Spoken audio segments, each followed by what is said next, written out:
thank you very much for having me here, and I'm humbled. For 25 years, I've been reporting on stories in Zimbabwe that others dared not to touch. That has been my work. But it was disrupted last year when the Zimbabwean regime sent me to 75 days of horror, a hell in pre-trial detention, for another man's speech.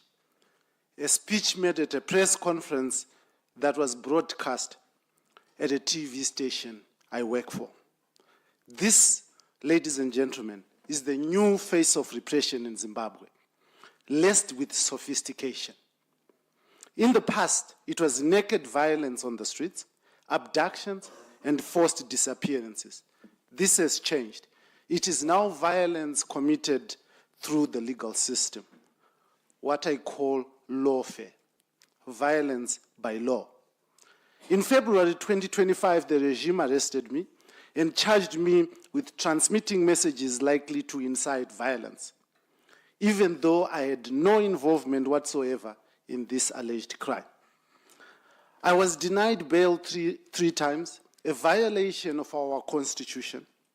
The state deliberately misled the court, presenting redacted transcripts that were deliberately manipulated to support their allegations of violence and to keep me in prison without trial. Today, ladies and gentlemen, I sit in front of you, free but not free, without chains in my hands, but chains in my mind and pain in my heart. I was given bail. My passport was taken. Freedom to move or work taken away from me, and under bail conditions, crippling my finances. The regime punishes you through punishing your family. It hits your pockets to the extent that your children suffer. They know that you're strong, but they want to hurt those that you care about, so that you think twice before doing your work. Many, as the stories that have been told here, think Zimbabwe is turning the turn. It is becoming a democratic dispensation.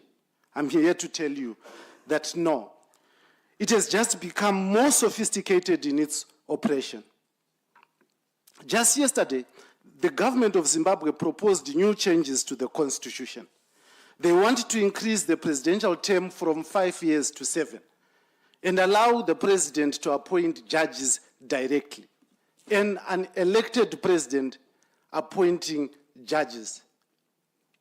For a president who promised to stick to the constitution and respect human rights, this attempt to extend terms, appoint judges without scrutiny, and steal voting rights from the people opens, ladies and gentlemen, a very, very dark door, which must scare the world, the UN, into action.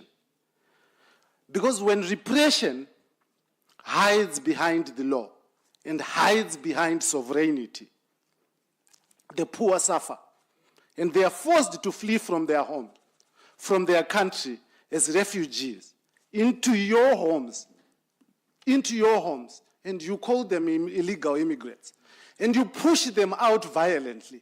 But it is because of your silence that they have been pushed away from their homes that they love so much.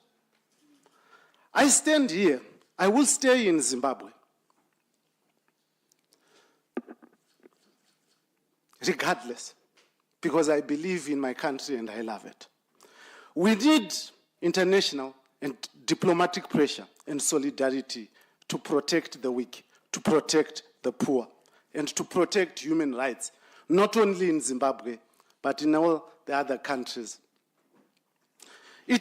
I know that international pressure works, because it is this pressure from the UK, from the US, and from the EU, and my fellow Zimbabweans that secured my release on May 7. Fact is, Zimbabwe is not democratizing. The West is yet to come. And as a journalist, I will continue to tell the truth.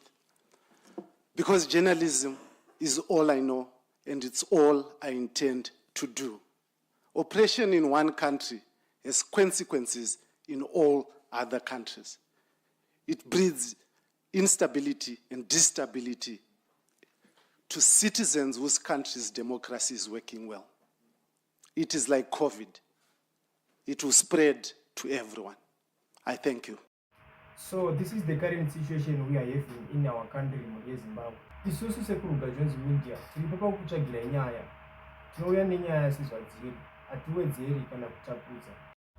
Thank you so much. I really appreciate your love and support. I am signing out.